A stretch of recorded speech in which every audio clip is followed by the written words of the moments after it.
Already এই narrative দাঁড় করানো হচ্ছে, বাচ্চাদের কিচ্ছু বলা যাবে না, কিচ্ছু বলা যাবে না। কে শিখাইছে আপনাকে এটা? পশ্চিমারা শিখাইছে আর অন্ধের মতো নিয়ে নিচ্ছেন। বাচ্চাদেরকে বলবেন, বকা দিবেন, শাসন করবেন, অবশ্যই শরিয়ার সীমানা আছে। ইসলাম একজন মুসলিম হিসাবে আমাদের জন্য শরিয়ার সীমানা দিয়ে দিয়েছে। চাইলেই আমি তাকে প্রহার করব, টর্চার হওয়ার মতো কাজ করবো, সেই ইসলাম সে অধিকার আমাকে দেয় নাই। কিন্তু তাকে অবশ্যই আপনি শাসন করবেন। শাসন যদি না করেন তো সে বিপদগামী হবে। এখানে যারা সিনিয়র আছেন অনেকেই ছোটবেলা বহু মারধর খেয়েছে।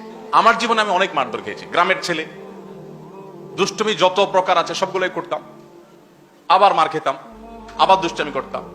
কিন্তু এই শাসনটা যদি না থাকতো তো আমার বিশ্বাস যে আমি আমার ট্র্যাকে আমি টিকতে পারতাম না। বাংলাদেশের প্রথম সারির একটা ব্যবসা প্রতিষ্ঠান, একবারে প্রথম সারির, এটার যে কর্ণধার ছিল উনি মারা গেছে। ওনার ছেলেরা কয়েক ভাই, ওনারা বেশ অনেক ভাই।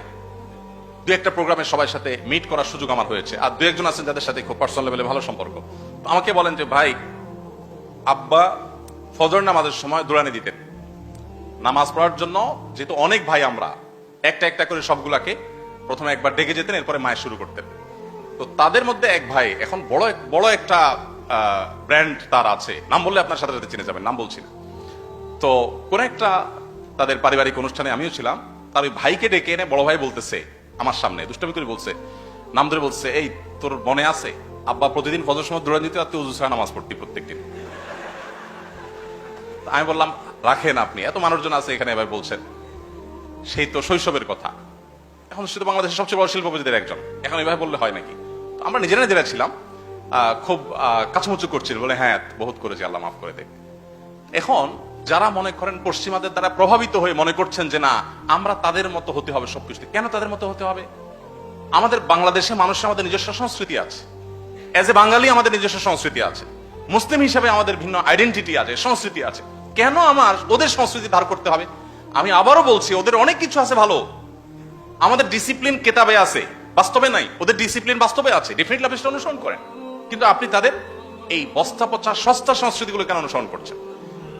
ছোট ছোট বাচ্চা, কিশোর, যারা শিশু কিশোর, এদেরকে শাসনের পারে পশ্চিমাদের দৃষ্টিভঙ্গি কোনো কিছু বলা যাবে না, যা খুশি তা করতে দিতে হবে, কোনো কিছু না। আপনারা জানেন পৃথিবীর উন্নত দেশগুলোতে 6, 7, 8 এর বাচ্চারা যদি পুলিশ কল করে আর বলে যে আজ বাসায় আব্বু আমাকে বকা দিয়েছে, মার না, মায়ের তো দূরের কথা, জাস্ট বকা দিয়েছে, পুলিশ কিন্তু বাপকে তুলে নিয়ে যাবে।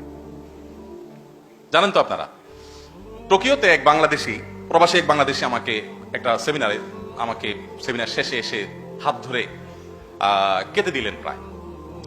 খুব অসহায় হয়ে বললেন, ভাই অনেক কষ্টে দেশ থেকে ফ্যামিলি আনছি, অনেক কষ্টে, বহু টাকা পয়সা জোগাড় করে এদেরকে এখানে এস্টাবলিশ করছি, ছেলেকে এখানে স্কুলে ভর্তি করাইছি, পড়ালেখা করছে ভালো।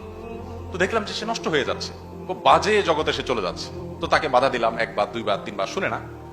তো জাস্ট একদিন একটা আঘাত করলাম তার হাত দিয়ে, তার পিঠে জাস্ট একটা ছোট আঘাত। আর দিন একটু বকা দিলাম। সে স্কুলে তার টিচার প্রতিদিন তাদের কাছ থেকে জিজ্ঞেস করে যে বাবা মা বকা দিছে কিনা, কিছু করে কিনা, ফুসলায় তাদেরকে। তো সে আমার নামে একদিন বলেছে, 2 দিন বলেছে। এরপর একদিন হঠাৎ করে আমাকে থানা থেকে কল করলো, এসে সেখানে গেলাম, আমাকে আটক করে ফেললো। এরপরে বললো ঠিক আছে ছেলে সহ বসো, বিচার হবে। বিচার হলো, বিচারে ফায়সালা হলো, থানা থেকে আপনার হলো আর কি, বিচার তো বলা যায় না এটাকে, সালিশির মতো হলো যে তুমি তোমার ছেলেকে একটা বাসা ভাড়া করে দিবা এবং তার সমস্ত ভরণ পোষণ দিবে এত বছর পর্যন্ত। তুমি তার বাসায় যেতে পারো সে কল করলে, আদারওয়াইজ তুমি যাবা না।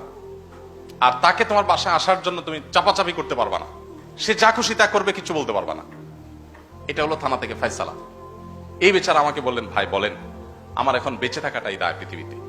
এই ছেলে তার চরিত্র নষ্ট হয়ে যাচ্ছে দেখে তাকে আমি শাসন করলাম, এখন থানা থেকে বিচার করলো আলাদা বাসা দিয়ে তাকে বসায়া দুধ কলা দিয়ে সাপ পোষার জন্য, এবং সে সাপের দিকে আমি তাকাইতেও পারবো না। মানে আমার ছেলেটাকে নষ্ট হওয়ার জন্য আমি সবকিছু এফোর্ট দিব, সেটা আমাকে করতে বাধ্য করা হয়েছে।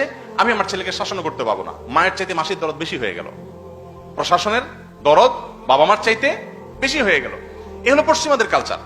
তো তাদের সেই কালচার আমাকে আমদানি করতে হবে। কিন্তু আপনারা জানেন শিক্ষার নামে, সংস্কৃতির নামে, বিনোদনের নামে, সংবাদের নামে, নানা নামে আমাদের সমাজে জোয়ারের মতো অপসংস্কৃতি আসছে।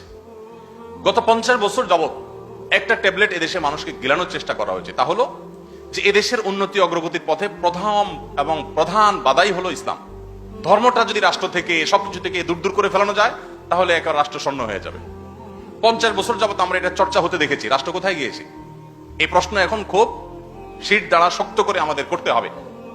50 বছর যাবত ধর্মকে সব জায়গা থেকে দূর করো, ধর্ম টানাটানি করা যাবে, ব্যক্তিগত পর্যায়ে রাখতে হবে, তারা রাষ্ট্র শূন্য হয়ে যাবে। কি হয়েছে রাষ্ট্র গত 50 বছরে?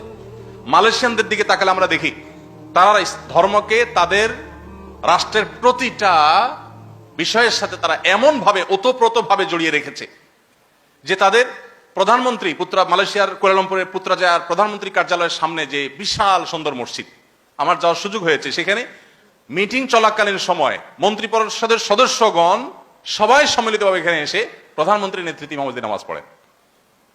তাদের দেশের প্রেসিডেন্ট, প্রধানমন্ত্রী ইউরোপ আমেরিকাতে সফরে গেলে সেখানকার তাদের দেশে প্রবাসীদের ইমামতি করে জুমার নামাজ পড়ান। তাদের দেশের মন্ত্রীদের ছেলে মেয়েরা হাফেজ হয়, তারা গর্ব করে সেটা প্রকাশ করেন। সেই দেশে সমকামিতার অবস্থা কি দেখেন। আমাদের উন্নত হইতে হলে নাকি সমকামিতাকে সাপোর্ট করতে হবে আমাদের। সেই দেশে সমকামিতার সাপোর্ট তো দূরের কথা, সমকামিতার সিম্বল 6 রঙের যে রংধনু, এরকম কোন ঘড়িও যদি আপনার হাতে থাকে, কোনো কিছু যদি আপনার হাতে থাকে, তাদের প্রচলিত আইন অনুযায়ী আপনার জেল হবে। সাপোর্ট তো দূরের কথা। তাদের দেশে মাত্র 60 বা 65% মুসলমান, মাত্র 60 বা 65% মুসলমান হওয়ার পর তাদের সংবিধানে তাদের রাষ্ট্রধর্ম হিসেবে, অফিসিয়াল ধর্ম হিসেবে ইসলাম, পাশাপাশি অন্যান্য ধর্মের ধর্মীয় স্বাধীনতা দেওয়া আছে। মালয়েশিয়ানরা ধর্মকে যদি এতটা আঁকড়ে ধরে তারা উন্নতির এমন পর্যায়ে যেতে পারে যে আমরা তাদের কাছে আমাদেরকে কাজের জন্য, চাকরি ভিসা দেওয়ার জন্য সিরিয়াল ধরে বসে থাকতো আমাদের মিনিস্টাররা, তাহলে সেক্ষেত্রে আমাদের দেশে ধর্ম কেন সব জায়গা থেকে দূর দূর করে আমাদেরকে উন্নত হইতে হবে? এই প্রশ্নের উত্তর আপনাকে আমাকে খুঁজতে হবে।